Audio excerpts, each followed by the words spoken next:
Good morning, good morning. Welcome to Cafecito con Colon, also known as my therapy as an extrovert therapy.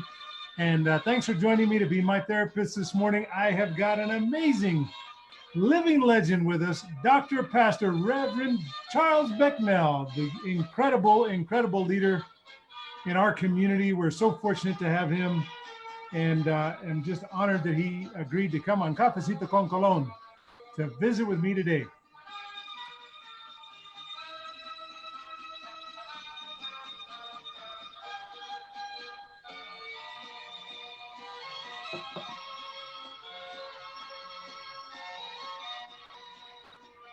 Good morning, Denise. Good to see you this morning.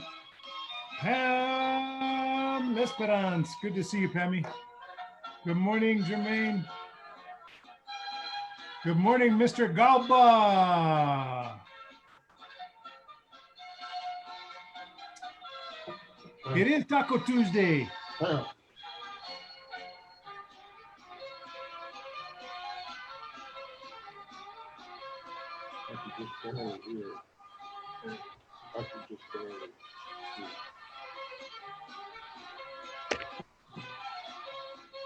Going to be a beautiful day in Albuquerque, New Mexico, Tierra del Encanto. 86 degrees and sunshiny. Took my little jog this morning, and just beautiful morning this morning. So good. Let's get started here. It is now 9:01. We are right on time because I always respect the time of the Dr. Pastor Charles Becknell. So we're going to hit up some links here on Facebook, these comment sections here. Good morning, Alfonso. Good to see you this morning. Pat Grego, I'm glad you made it. And Dr. Joe McCaffrey, glad you were here. Good morning, Sue, and good morning, Laura. Laura, I've been missing you. I don't know if you've been joining me, but it feels like I haven't seen you lately. So I'm glad you're here today. You are about to be just enlightened by the lived experience of Dr. Becknell and the legacy that he is leaving in New Mexico and continuing to build each and every day, and his story and his journey and impact continues to grow deeper and deeper with his work. Good morning, Sharon. Glad you're with us this morning. And Shannon, good to see you. Ralph Pavon, good morning. Alex Vaz. Let me hit you with a couple of good stories today. Those of you that are looking for an opportunity to take a drive, although we are doing our best to shelter in place, I'm proud to let you know, or happy to let you know, I guess, that White Sands National Park is going to reopen, and you'll be able to take a trip down there. That's the Alamogordo Daily News covering that this morning. And Otero County's premier tourist attraction is reopening to the public, at least partially. They are opening up some of the dunes and the hiking trails and the picnic areas, and that started just yesterday. So the word's not out yet, but you heard it here on Cafecito con Colon. Let me see here. In terms of the COVID-19 pandemic and New Mexico's work to make a difference there, we continue to post great stories about local businesses that are leading the way in technology and finding a path forward for us in fighting the COVID-19. And this one is a great story about a company that's local. It's working with Sandia Labs, hoping to kill the coronavirus with UV light. And I know that the president started that conversation, and we've all seen the fun memes about that. But there's a story about that on KOB4 for you to take a look at after we finish today's Cafecito con Colon with Dr. Becknell. Let's see here. What else is going on that I wanted to give you an opportunity to check out after we finish up today? Let's see. Oh, yeah. Here we go. We've got a good one here. The Friends of the Valle de Oro National Wildlife Refuge is holding a visual art show along with an art fair, and you need to check that out. Good stuff here. Good morning, Jennifer. Glad you're with us. And Dr. Gomez Chavez, Dr. JGC, Miss Impact herself, is with us today. Glad she's with us. I know she gets the opportunity to work with the son of Dr. Charles Becknell. That would be Dr. Charles Becknell Jr., who's making an impact at the university along with Dr. Jennifer Gomez Chavez. All these PhDs. Let's see here. This is a really good one. Everybody that knows me knows I'm a fan of Electric Playhouse, and they are debuting their socially distanced coding themed kids camp. So check that out. One of Albuquerque's newest venues is finding a way to entertain during the coronavirus. They've created a STEM camp for kids, offering a safe place for fun and learning this summer, where they bring science and technology to life through immersive experiences. So check that out. Very, very cool. Very cool. Good morning, Dr. Lawrence Roybal. Man, there are more PhDs on here this morning than I can shake a stick at. I'll just bring my JD to the table, my Juris Doctorate. You can call me Dr. Colon this morning. You know, everywhere else in the world, they call either with honorifics attorneys, they either Attorney Colon or Dr. Colon. But here in the United States, we just don't get no respect. But I'm going to give all the respect in the world to all the PhDs that are here this morning. So thank you, Dr. Roybal. Thank you, Dr. Jennifer Gomez Chavez. Thank you, Dr. Becknell. All you PhDs are so impressive. Let's see here. Good morning, Sharon. Okay, so there was my KRQE stories that I wanted to show you this morning. And, well, you know what? This is interesting. Well, this was something I sent out to somebody else who follows the Mino down south, the largest open mine at the time when it started down there outside of Silver City, the Santa Rita area. And there's some interest. That's a really fascinating story from the Silver City Daily Press about the impacts of the COVID-19 pandemic in other countries has an impact and a crucial role if or when the copper mines in Grant County get to fully open again. So I found that to be interesting to send to some of my friends, like Dr. Howie Morales, our lieutenant governor, who hails from Silver City, Grant County, New Mexico, making a difference down there. So with that, let me see here. How are we doing on time? I am ahead of schedule, which is awesome because I could listen to the good Dr. Pastor Becknell for hours, and I have, and I hope to be able to post a link to literally a 2-hour oral history interview that he gave that was just fascinating. And there's really no way that I could give Dr. Becknell an appropriate introduction other than to say that his immediate family has had a huge impact on my life because they've always seemed to be present during my journey, whether it was his little brother, Raymond Hamilton, who interestingly enough didn't realize they were brothers for a very, very long time. I was friends with Dr. Becknell. I was friends with Attorney Hamilton and had no idea they were bros. I've come to learn that over the years, obviously in the recent past. And we lost Ray Hamilton.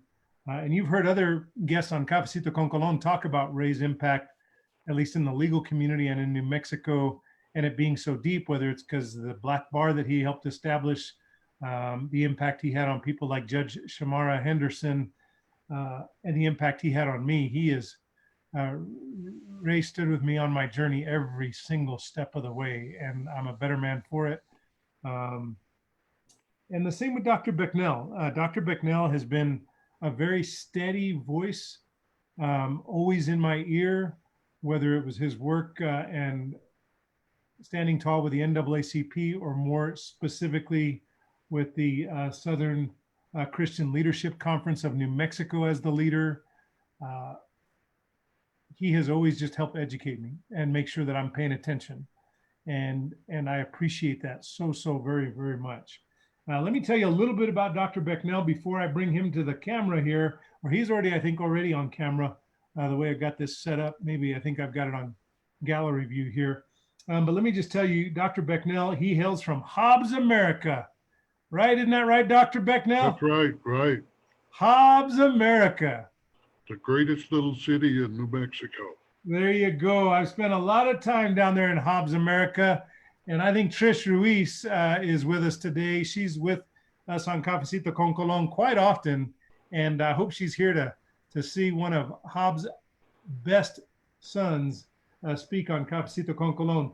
But, you know, and back then when Dr. Becknell was growing up, it was the segregated Hobbs, America. Isn't that right? Right.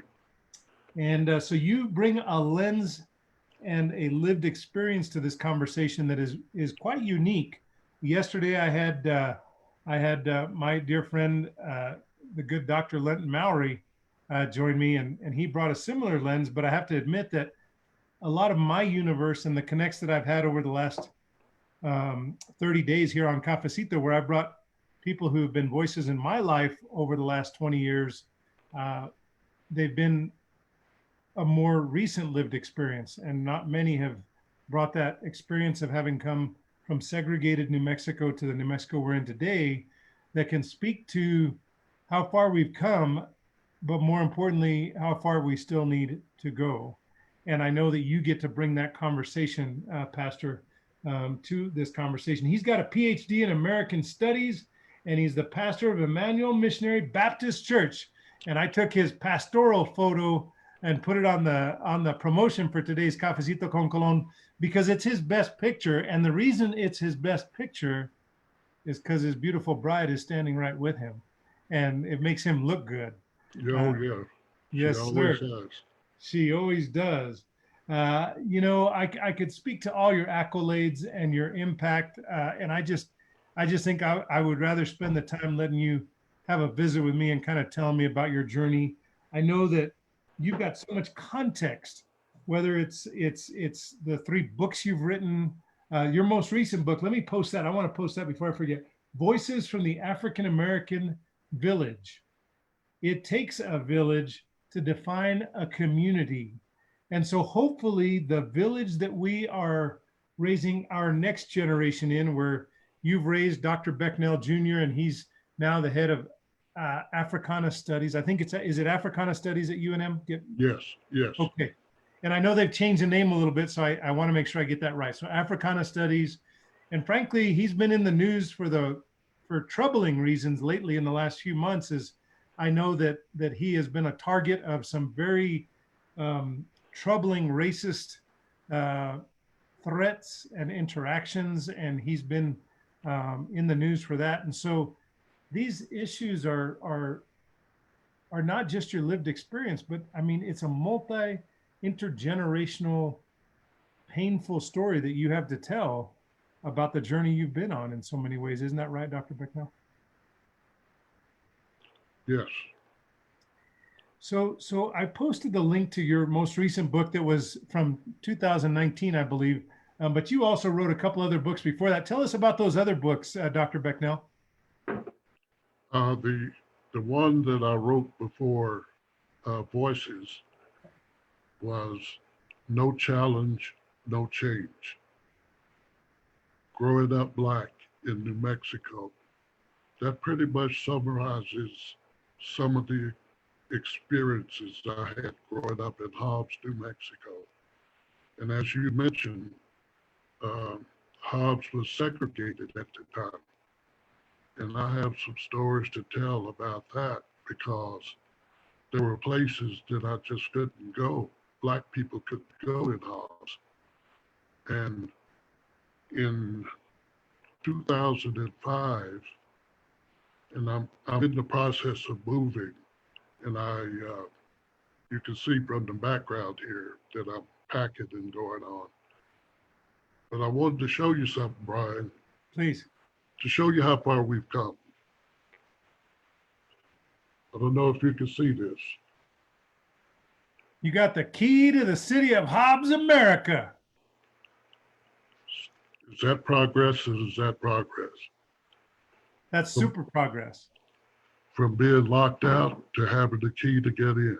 I love that. Somebody put that in the comments section. That's a good one. Dr. Pastor Charles Becknell goes from being locked out to getting a key to the front door of the city of Hobbs, America. Amen. Hey, let's start there. I know you said you got lots of stories about growing up in Hobbs. Why don't you pick a couple of your favorites? I've got so many data points, and I really am going to try and listen, because I love you so much, and you have been such a person of impact in my journey personally, whether it's because you've tested my own personal perspective and pushed me in ways that others haven't been able to, or haven't had the courage. Makes it sound like I'm too important to push me. But I guess you've just always spoken truth to me, and I've always tried to meet or exceed your expectations, because I hold you in such high regard. And your little brother Ray was such a special man in my life, that I've always just you know, again, sought your approval and tried to do the right thing in your eyes. And I will always try and do that, Doctor. I noticed the book that you have there. Yeah, I just started to say that it doesn't matter what history book I pick up that speaks to Black history or African American history in New Mexico. And this was given to me by Bree. Brianne Bree gave me this book after she was a guest on Cafecito. But this is portraits from 500 years, and Dr. Becknell is featured in here on a few different occasions. The most interesting one I found that I did not know. I haven't finished reading this book. I'm reading a book right now about some POWs, and I'm trying to get through that. This is my next book. But I did find something super fascinating, which I didn't know, but it spoke about your leadership when the Alianza, which is the land grant. There are two big land grant organizations in New Mexico, the Alianza, which was, I think, founded by Reyes Tijerina, Lopez Tijerina, and it spoke to them bringing in, I think, a keynote speaker at their convention or their annual meeting who was African American. And it spoke to some of your interactions and some of your leadership in New Mexico's African American community and dialogue during the civil rights movement that was before Martin Luther King, Dr. Martin Luther King rose to interest and power and capacity. You were kind of out there, even in front of some of those incredible transformational figures as it relates to New Mexico's dialogue about race relations. And I found that fascinating because we talk about our multicultural heritage, but we don't often enough talk about the intersectionality between the Hispanic community of New Mexico and its journey and the African American community and its journey in New Mexico. So I found that particular comment about you in here to be enlightening, and so that's why I was holding up this book. Before you move on, Brian, could I say something about that book? Of course. I hope it's not gonna go ahead. Yes. Yes, it's gonna. Look at the cover. That is not New Mexico. That is not a good depiction of what growing up Black in New Mexico. I called I think the University Press, I can't remember, somebody. It was UNM Press. Yep. To find out where this picture was taken, because I don't know any place in New Mexico where that picture reflects that Blacks reside there. I think they took a photo from someplace else and put it on that cover. So I got upset about it. If we're going to do it, let's be positive. You know, we've had some poverty in New Mexico, but I've never seen anything that would adequately reflect what is shown on that picture on the cover of that book. Well, I'm surprised. Did you get an answer from UNM Press as to what? Because there is no photo credit in the flap here. Well, they told me that they took that from the Al Vogel collection of pictures. Okay. Al Vogel was a professor in education at UNM, and he was a member of my dissertation committee, Al Vogel. Yeah, it says here the cover image was three boys around 1960, and the photograph was courtesy of Albert Vogel. So they do that on the back, and Karen Mazer did the cover design. I will say that I have seen this in New Mexico. I know you're saying this is not an accurate depiction, but let me tell you where I saw it. I saw similar conditions that are depicted in this photograph in the colonias in southern New Mexico. Now, those are obviously not Black communities, but they're communities of color in southern New Mexico. And when I went down to the colonias in the the mid 1990s, so it probably was in the 90s, but those conditions aren't far off from what I saw. That doesn't take away from what you said, except that I would be specific to say that it doesn't, and hopefully it didn't represent what it looked like for Black New Mexicans in 1960s. But I can tell you that unfortunately in 1990s, I saw some of these conditions in southern New Mexico in Hispanic communities, communities of color. I hate to start off your show that way, but Brian, you know that I always speak from the heart, and I never try to be uh, denigrating to anybody, you know.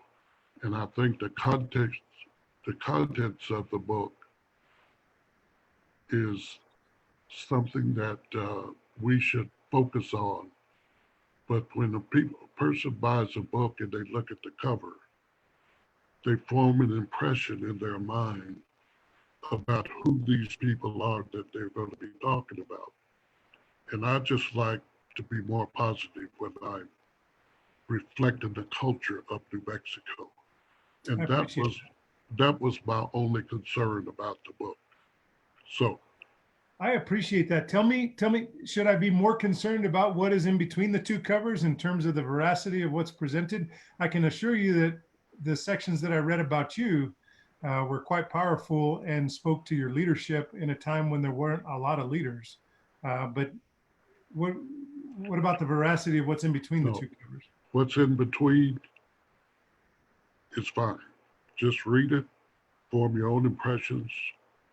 I just want to be sure that we're historically accurate when we reflect the culture of my people, because we have in the past been inaccurate about assumptions made about African Americans.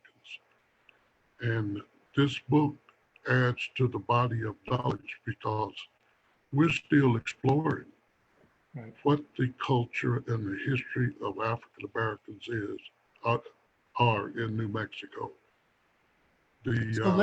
So let's pivot to what that, through the eyes and lens of Dr. Pastor Becknell, who is an incredible leader and one of my dear friends, Doc. What is the proper framing for that discussion then, so that we're accurate from your perspective? The proper framing should be, let's open up our minds, open up our hearts. Let's take advantage of the information that we receive. Then let's do our own research. Let's make up our minds about what is being said, why it's being said. The history of African Americans in New Mexico, I have lived a lot of that history. Yes, I didn't read about it. I've lived it. right. And I've seen it, been a part of it. And all I'm concerned about is that we are historically correct, because what we say and what we do and what we leave behind is going to be with us forever. So I want to get it right. Thank and you. When people come into New Mexico, African Americans come into New Mexico from Chicago, from New York, from Kansas City, and they start making assumptions about African Americans in New Mexico, I have to set the record straight. And that's all, I don't want to discourage anyone from making statements. I don't have a complete lock on everything that goes on, but I do know that there are some events that have taken place in New Mexico that people coming in the last 5, 10 years don't know anything about. And yet they will say nothing has been accomplished in New Mexico. Well, our history has been pretty much oral history. It has not been written. Alex Haley, who wrote Malcolm X, said, when an old person dies, it's like a library being burned to the ground.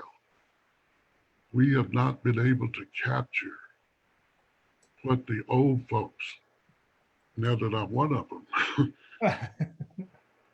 have to say, and you know, the old folks used to say too, that some of the greatest lessons that we can learn is at the feet of grandpa and grandma. When I was at the university, I would encourage young people to talk to grandma and grandpa and great grandma and grandpa if they're still around. Take their tape recorder. Of course, now you got the cell phone, but you know, I'm dating myself. Yes, sir. Tape and have conversations about history with grandma and grandpa. They didn't write stuff down. Consequently, a lot of that history has been lost. And Black history does not start when somebody from Chicago comes to Albuquerque and say, okay, now we're going to start talking about Black. There's a lot that went on. We have a rich cultural history in New Mexico. Let me say this, Brian. The founder, the discoverer of the Santa Fe Trail was a guy named William Becknell. Now, he's a white man.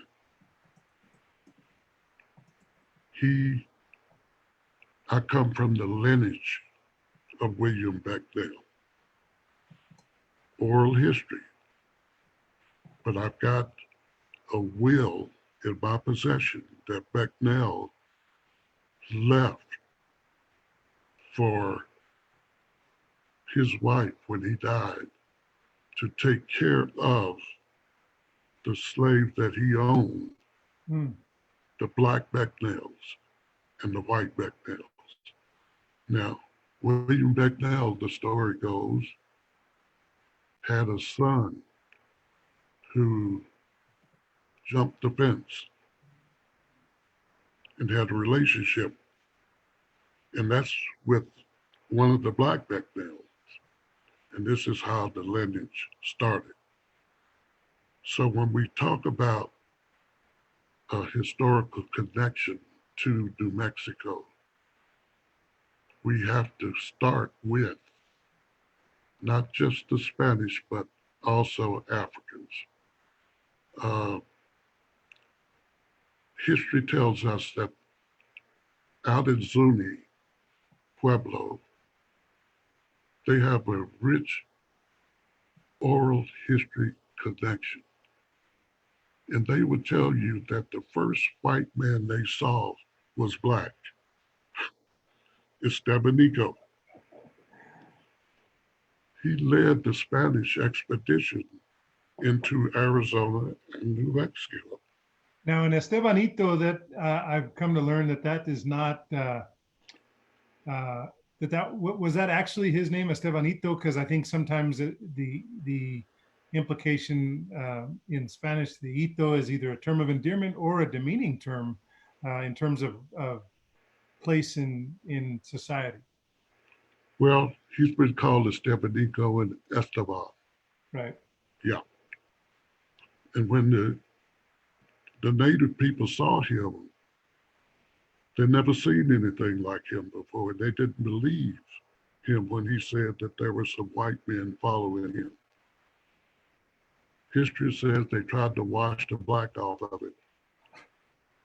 You know, that's still going on, but you know, but what I'm saying is there is a rich connection. We have made contributions. You know, William Mac Junkin up in northern New Mexico, the Folsom man, he found one of the most remarkable discoveries about early history in New Mexico. William Beckworth, who was a member of the Crow Nation, yeah. And he moved to New Mexico, he fought in the Spanish-American War. He discovered a trail to a pass through from to California called the Beckworth Pass, even to this day. So there's a lot of history, you know. And when I grew up in Hobbs, you know, there was a saying that you can't beat what you ain't seen. But we've had some remarkable people come out of Hobbs. You know, you talked about my brother, Harvard Law School graduate. And I remember Ray always saying he wanted to be a lawyer. And, you know, during that time, nobody, man, you can't be a lawyer. We ain't never seen a lawyer, a black lawyer, but he wanted to be a lawyer. And when he came to the University of New Mexico, you know, one of his majors was in English. He said, "I'm English major." I said, "Yeah, man, you can be a school teacher and you always have a job." "No, I want to be a lawyer." "Well, explain to me how that connects English, teach, you know, majored in English." He said, "I want to learn how to write well so that when I become a lawyer, you know, one word can trip a case. I want to be able to do it right."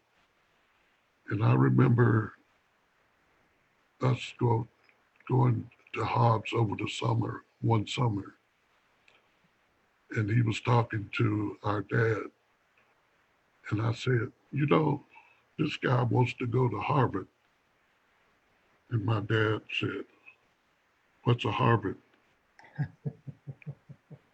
You know, had his coveralls on and I said, "That's a law school in Boston. And he's going to be gone for a while because, you know, it won't be like driving home during the summer from the University of New Mexico. It's a long ways away and pretty expensive." And he looked at Ray and he said, "Is that what you want to do? Then Harvard it is." My mother used to say, "I have two sons. One is a lawyer, one is a preacher. One will keep you out of jail, the other will keep you out of hell." Well, there you go. Out of jail and out of hell. Yep, That's a dynamic duo if there ever was one. yep. Well, Ray was such an amazing lawyer and such a kind soul, and he had a way of encouraging, at least for me, and I know others. And I tagged Judge Henderson, first African American on a New Mexico Court of Appeals. I know that he certainly encouraged her, but for me personally, he just always had my back, and just always was. It didn't matter, you know, in politics, when you look to get someone's support, typically the first thing they do is, okay, well, what's the landscape look like? Who else is in the race? What's it going to take? What are your what's your path? And Ray was just never like that with me. He was just always all in, and that meant even opening up the home to host folks for me, and I just will forever have a very deep and special place in my heart for your brother. While we're talking about lawyers, let me give you a little story about someone I respect very much. And his name is Fred Hart. Mm. Fred Hart was the dean. He just got appointed dean of the law school. I was head of African American studies at the time. And I had found, I think Let me just point out that I think you were the very first head of that program. Yeah, right? I set up the program. Yeah. I just want to be clear so our listeners understand the living legend that we have in front of us today. And I saw my role as opening up opportunities for students. And I found that there'd only been one African American to graduate from UNM Law School up until 1973, 74. I can't remember the exact date. But I went over and I set up an appointment with Fred Hart. And, you know, I was young and feisty and full of fire. And I go over and I'm saying, oh, this law school is racist and it's not, they won't let African Americans in and we only have one and I'm going on and on. And Fred said to me, he said, Charles,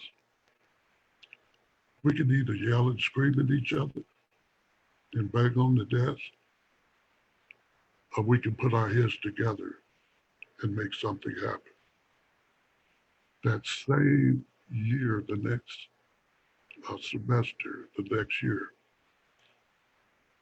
we had 2 applicants to the law school that were admitted. And then, you know, I kind of get emotional because Fred and I worked very closely together. We've had judges, Tommy Jewell, Angela Jewell, and I feel connected with that. I feel a part of that. But we, you know, Fred just opened it up. It provided scholarships and opportunities.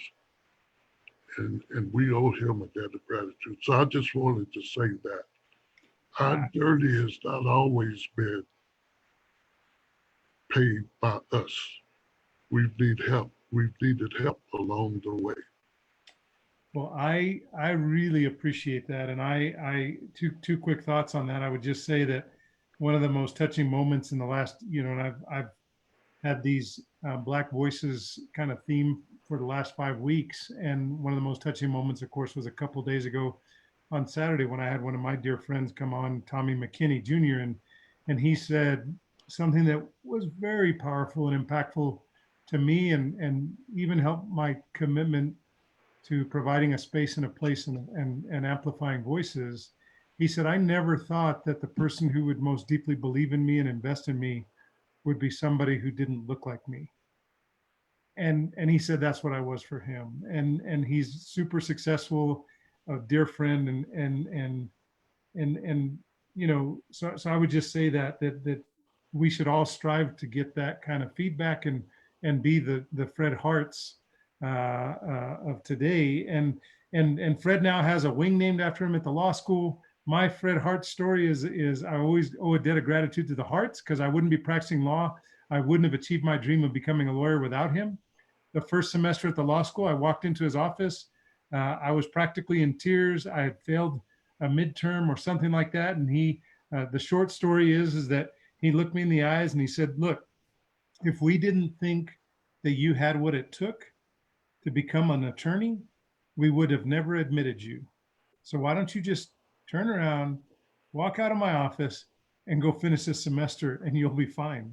And it was with such love he said that, and I believed everything he said, and so I had no choice but to believe what he told me just then was also true. And I went out and I finished the semester and ultimately graduated from law school 20 years ago. But yeah, the Fred is a 1 in a million. He and both Dean Desiderio, you know, and then now we have with us today, one of your guests this morning, Pastor, is Dean Mathewson, who's joined us today. And we have so many other great Black jurists, you know, whether it's Judge Brickhouse or just, you know, we got so many great ones now on the bench, and judicial selection commissions where I presided and got to send up so many great people of color to the governor for appointment. It's now we're making progress. Yep. Now, Brian, let me take you on a little journey here, since you got me on and I'm the only guest, I guess. Because we're going to look at the clock in a minute. We're going to say, where did the time go?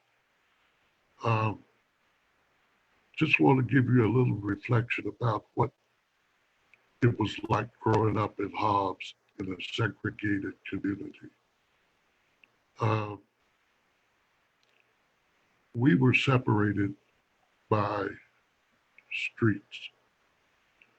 Humboldt Street, not Humboldt Street, the El Paso Street was the divided line.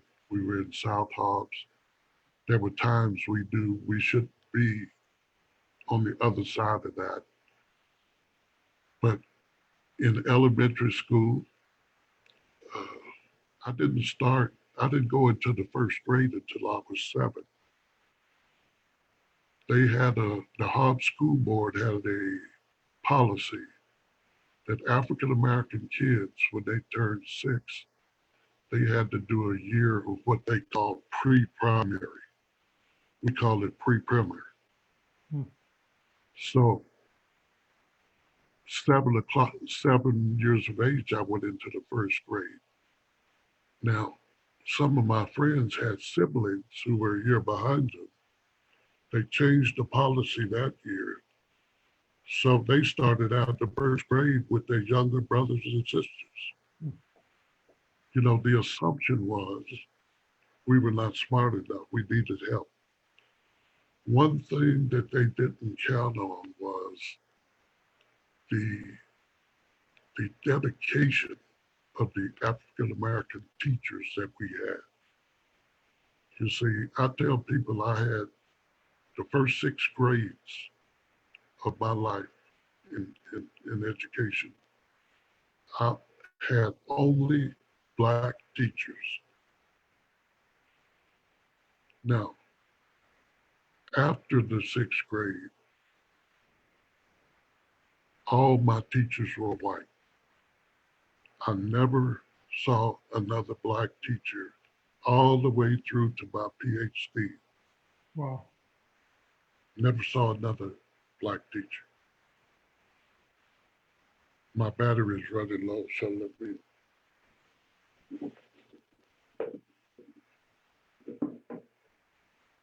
While you're doing that, I want to point out that the person who I didn't mention in our judiciary, I got to sit on his judicial selection commission. I remember being blown away.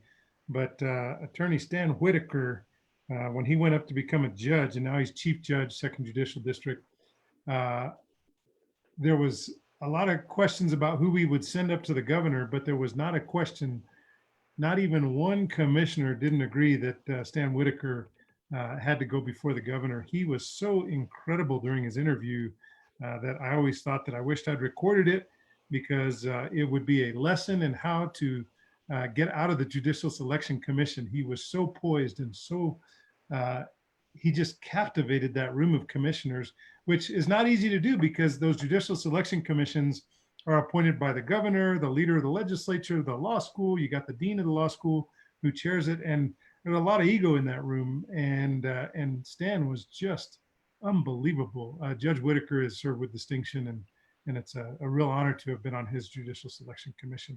But now that you're plugged in, Pastor, let's get back to you. Yeah, when you see Judge Whitaker, tell him he owes me a lunch. I will do that. Well, in the first grade, I never saw, the only white people I really saw was in this book called Dick and Jane. The only integrated figures in the first grade I saw was this dog Spot. Do you remember the Spot? Maybe I'm dating myself.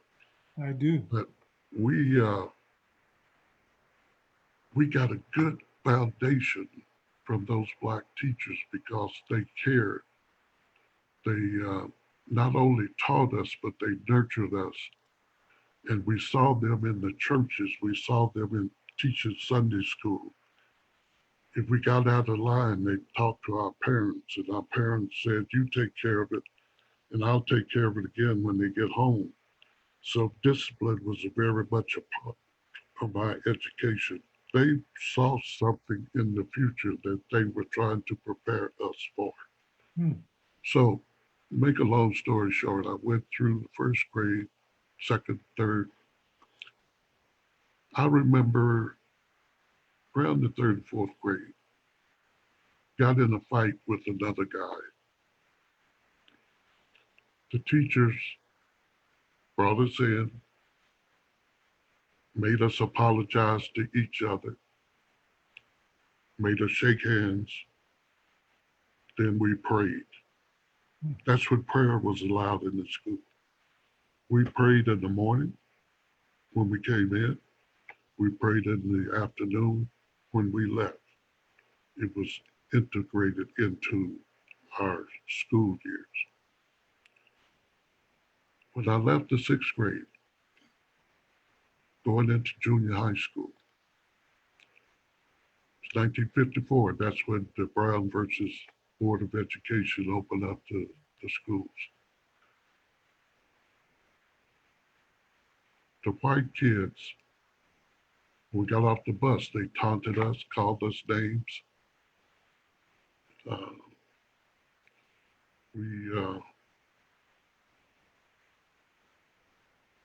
we decided that we were there for one reason.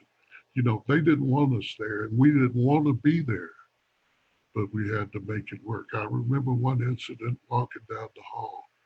We always tried to at least have another person with us when we were, on the grounds.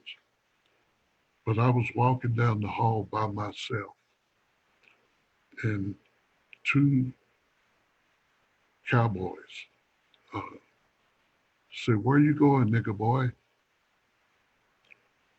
And I popped it, took him down, and the other one was kicking me. Teacher came out, took me to the office. I got the paddle, and nothing happened with them. We heard that word quite a bit growing up. My dad was had a 3rd grade education. He was a handyman, and he was helping this family move, and they gave him these books, the complete works of William Shakespeare. And I've always been an avid reader. I read everything I get my hands on. So I got fascinated by Shakespeare's Midsummer Night's Dream. And over the summer, I read that book, 7th grade.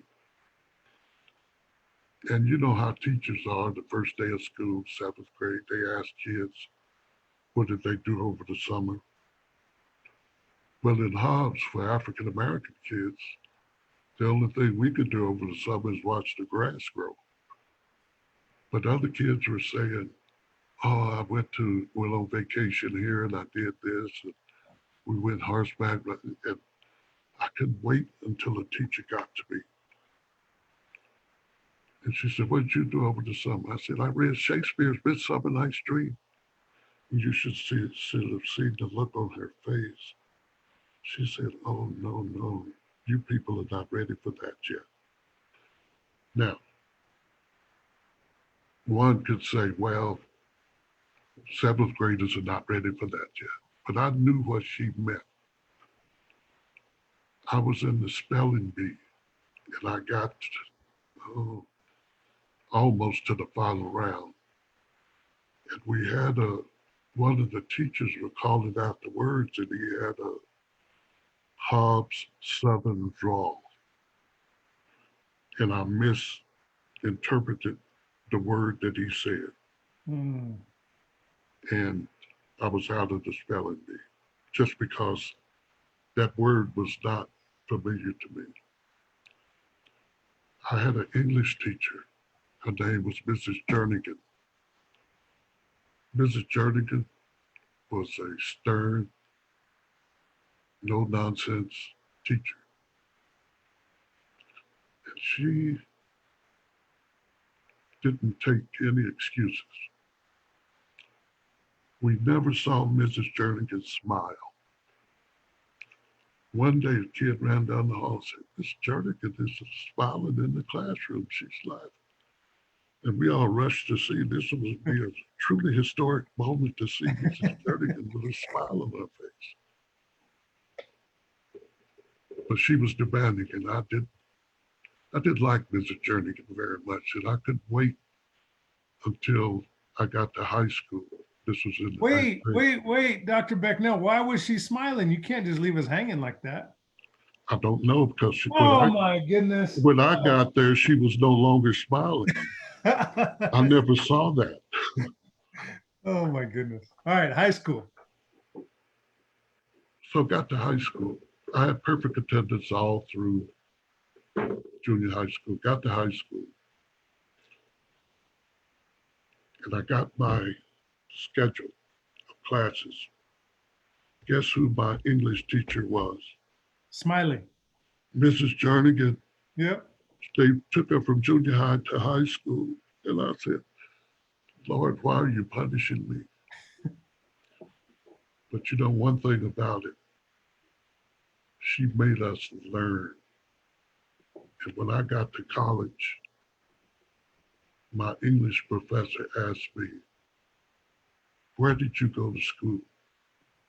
Because English 101 I was above that. But anyway, let me just go through my high school experience. Played basketball, Hobbs Eagle. We had a situation where the black players wanted a black cheerleader. Never been a black cheerleader in the history of Hobbs. And we said, we want a black cheerleader. Well, the president of the school board said, as long as I'm president of this school board, a nigger will never be a cheerleader at Hobbs High. His exact words. Now, he went on to become a state senator. And I know he and I had conversations that he regretted that statement. But it was there. There was a tradition on the basketball team that the homecoming court, the homecoming queen would be escorted in by the captain of the basketball team. Well, when everybody looked around and said, hey, wait a minute, we got a problem. The queen was white. The captain of the basketball team was black, named Hollis Clay. Oh no, we can't let that happen. So they got a African-American female to be one of the escorts, and the captain of the basketball team escorted her in while one of the white basketball players escorted the queen. That's how they solved that problem. I got ready to go to college.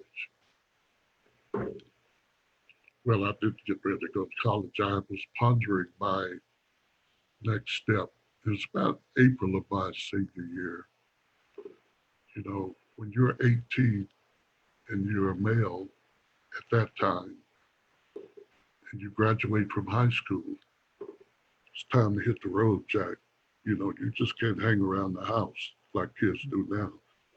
They'll hang around until they're 40 if you don't get them out the house. I got my 22-year-old in there.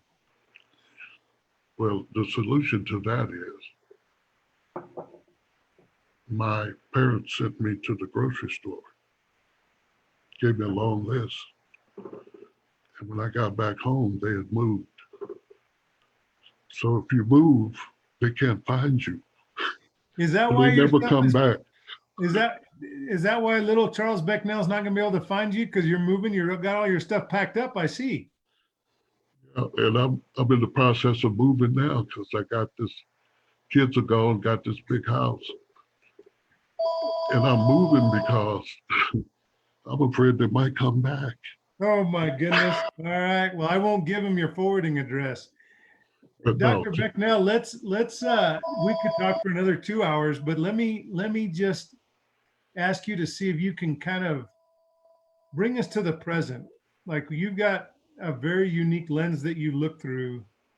And so I'm wondering how you are processing today's current affairs in the context of the Black Lives Matter movement, in the context of the murdering of George Floyd and so many other stories that we're all trying to process in terms of a community that has not been seen or heard, who is now finally having people like me and others say, it's time for us to listen. And so let us listen to what you have to say about current affairs 2020.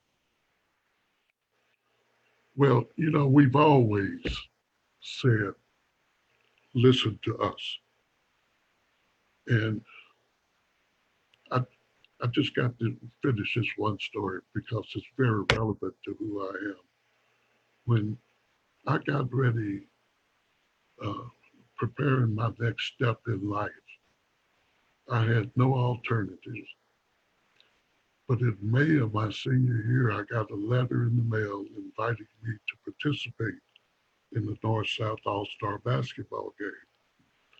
So I decided after the game, then I've got, another couple of months to decide what I'm going to do. So I go to my high school counselor and I said, could you help me? I don't know what to do after I graduate.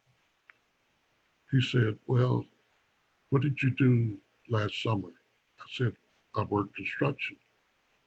He said, well, why don't you try that?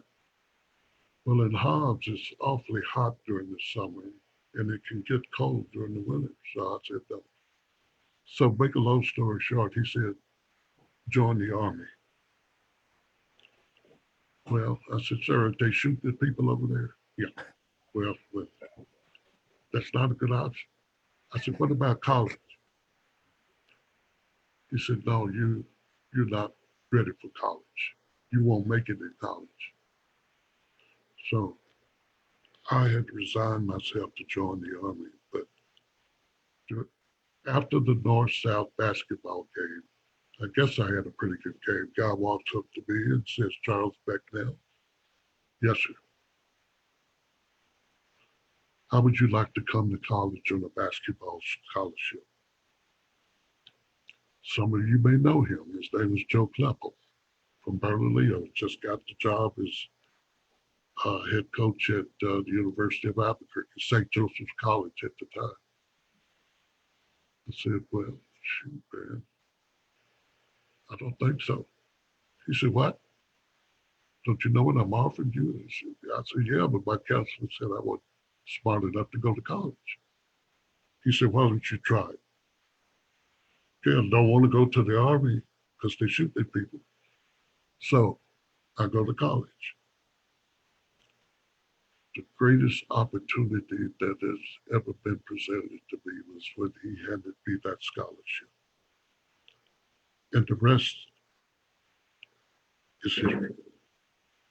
Not only, and I had a first semester, I had a 2.7. It's not too bad for a kid from Hobbs who had basketball practice and poor study habits, part-time job and 2 girlfriends. Shoot, man, 2.7 was pretty good. But I came to the realization that I could do this. And that's been what has guided my life. I can do this. And I think what most African Americans are saying even today is, hey man, all we want is an opportunity. So listen to us.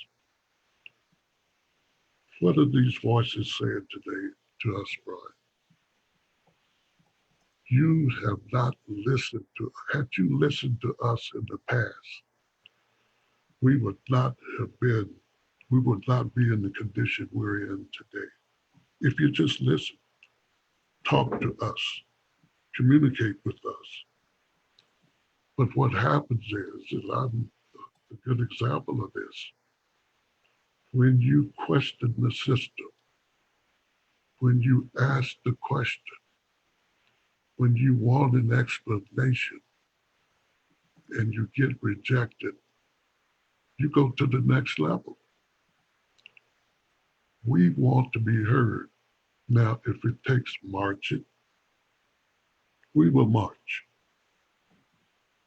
If it takes boycotts, we will boycott. But all of that is saying, just listen to us. Let's have a dialogue. But when we insist on communication, we get the label. And you know what that label is? Troublemaker. Troublemaker. You're just stirring stuff up. You're trying to create problems. No, no, no. We just want to be heard. How do we communicate with you? And now I am so encouraged. I've waited for this day to come for years when white kids, and black kids, Hispanic kids, Native kids are out there saying we want change in our society. Okay, you wouldn't listen to us? Listen to them. When we tried to speak, you put the dogs on us. You put the fire hoses on us. All we wanted to do was to be heard. You pulled out the billy clubs. You threw us in jail. You isolated us. You hung us. All we were saying is, hear us. Okay, you want to hear us? You hear them. And they are speaking through their protests. I just feel we're at a time in our history right now when a dialogue is going to have to occur. And people can get defensive, which is usually the case. They can marginalize us, which is usually the case. But the voices will still come through. And you know, we found that the police departments all across this country, many of them have a serious problem. And we're talking about the mission of the police department. You know, we can have policies, but policies don't change what's in the heart. Policy can alter behavior, but a lot of times it doesn't change behavior. When Dr. Martin Luther King and others were marching across that bridge, peaceful protests, who did they call out to stop the protests? The police. Two black young men sitting in Starbucks, not creating any problems. Who did they call? The police. Little 10-year-old selling lemonade at a lemonade stand to go to on a field trip. We should have been encouraging that, but they called the police. The police came. 5 black kids were swimming in a swimming pool at a gated community. Someone saw that, called the police. The police showed up. The mission of the police department has always been to protect white people from black people. Did you get that? To protect white. If you see a black man walking down the street of a community, predominantly white community, that's a dangerous situation. Just walking, jogging. They call the police. Police shows up. In Oakland, this black family was having a family reunion. And you know, when we get together, we get a little loud, the music is loud, we barbecue and we're having a good time with family. Somebody called the police. What are they doing? Oh, they got loud music. They're eating barbecue. They even dancing. Police showed up. They showed up. We've got, you see, we can't change the structure until we change the mission. When I was growing up in Hodge, one of my most traumatic experiences was my uncle was coming back from Texas. He just left a little town called Andrews, Texas, driving. Police stopped him. He would not say, sir. And they beat him so badly that he just barely made it back to Hobbs. And he walked with a limp after that. But I was so traumatized by that I was afraid of the police. And a lot of young kids today, they don't see the African American kids, they don't see the police as their friend. You know, I don't know. I haven't had too many black kids that say, I want to be a police officer when I grow up. You know, it can be an honorable profession. It's a needed profession. You know, I don't agree with defunding the police. I think we just need to change the mission of the police and allocate funds that would allow the police to do the kind of things that police should do. So when we look at the structure of police departments, and I don't know if you know this, Brian, but when Jerry Apodaca was governor, I served on his cabinet. Corrections, right? You were corrections, Not right? just corrections. He set up a department called the Department of Criminal Justice. I had the state police under my supervision. Did you know that?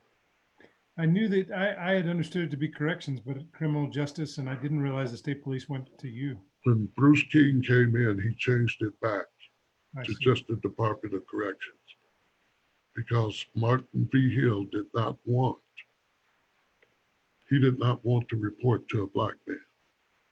Wow. I was his boss. He had to come to me to approve his budget. Okay.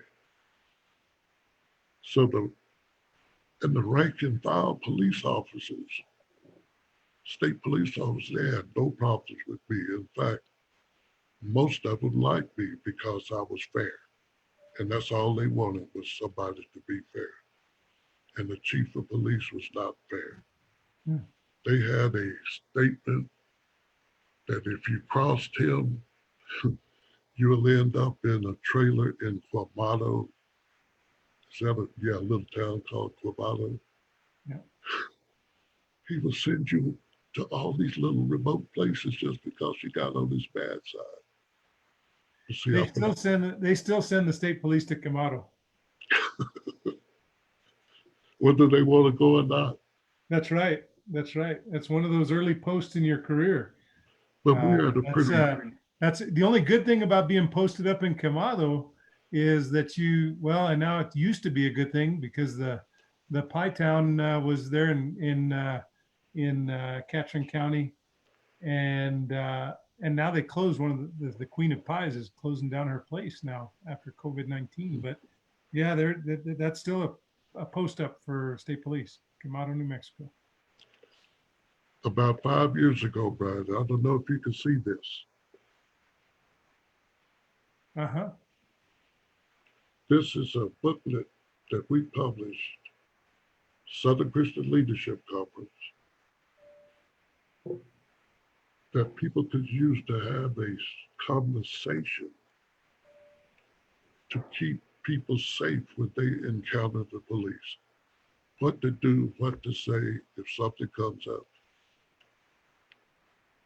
This was another indication that we were saying, just listen to us. Help us to save lives. And I believe this would save lives. We sent them out. I think they were just ignored.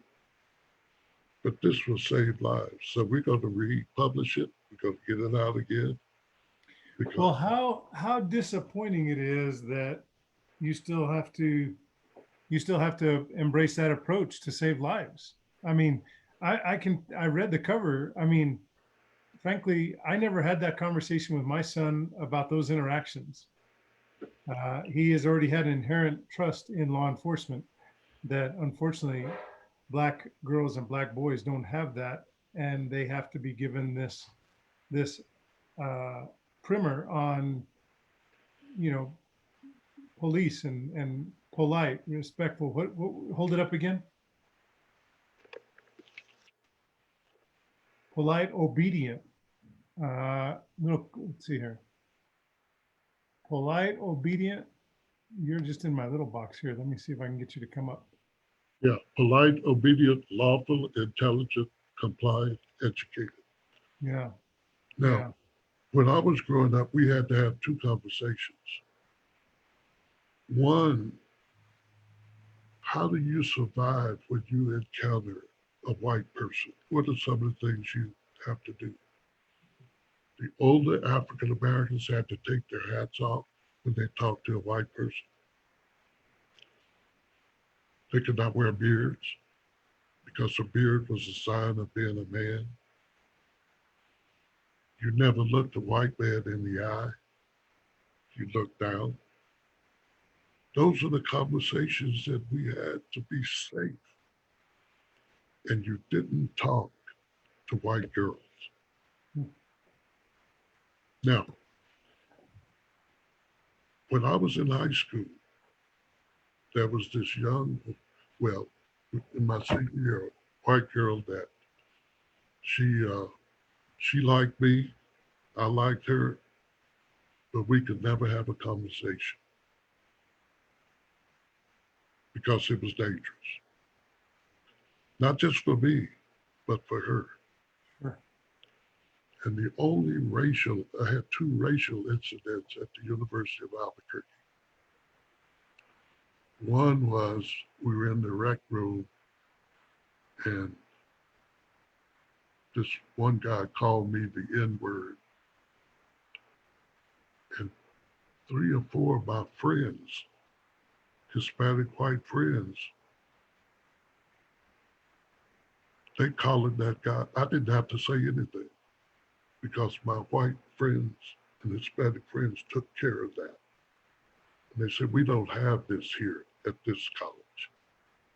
I think he learned a lesson. Because one of my friends' name was Bruno. Not really. But the other thing. Hey, I've got a 10:30 audit conference. Otherwise, I would allow us to continue to go till 11 if you'll have me. But I just want to commit to having you back. We need a deeper dive. I've gotten the takeaway of that. It's time for us to listen. I want to do more of that with you. I think I've done a better job. I think the regulars on Cafecito will say that I've done a better job restraining myself and interrupting our guest of honor because I could listen to you literally talk for hours. And you are a living legend, walking encyclopedia, incredible historian, trailblazing leader in New Mexico, not just in the Black community, but in New Mexico, period, having served at the highest levels of government. And in fact, in the highest level of government until we elected James B. Lewis to be our state treasurer. Let me be clear, as a cabinet secretary, you were in the highest government rankings in New Mexico's history at that time. So let me just be clear on that. Kudos to, I think I have my Governor Apodaca picture somewhere in here. So kudos to the governor, Apodaca, for making that appointment and having you. Let me ask you this. May I post your email address? People are going to want a copy of that booklet that you held up. May I post your email address, or what's the best way for people to reach you, Dr. Becknell? What should we do here? Do you want to give me the, should they contact you through the Southern Christian Leadership? Yeah, right now, in the process of moving, but yes, it's, I'm trying Don't to, worry about it. I'll post it. I'll post it. I'll post it. you have my email. You can use that, but Are you sure EMBC, the you have Gmail? Okay. Yeah. All right. I'll post your Gmail up. You're going to get some calls and some emails there. But look, let me just say thank you, and let me just ask that you agree to graciously come back one more time. I have quoted you probably more in the comments section today than I've quoted our prior guests, and that's no surprise because pastors have this ability to speak in prose that touches our hearts, and you touch my heart every time I'm with you, and I'm grateful for you, Dr. Becknell. Thank Please you, come back Bud. again. Thank you. Thank you. You bet. You bet. Folks, thanks for joining us today on Cafecito con Colon. Thank you for listening. Thank you for allowing me to bring such a powerful guest to you. Make sure that you reach out to folks who are isolated and make sure they know that they're not alone, that we are in this together. We will lift up New Mexico. Tell them that Pastor Becknell loves them and that Brian Colon loves them and that you love them too. Let's lift up New Mexico. Let's bring a message of hope, healing, and inspiration as we listen to Black voices. Black lives matter, and so do you. And we are grateful that Dr. Becknell joined us today to provide a little bit of his journey here in the enchantment as a Black man who makes a difference every single day. Thank you, Dr. Becknell. God bless you. Thank you. Bye-bye now. See you tomorrow on Cafecito con Colon, everybody. Bye-bye.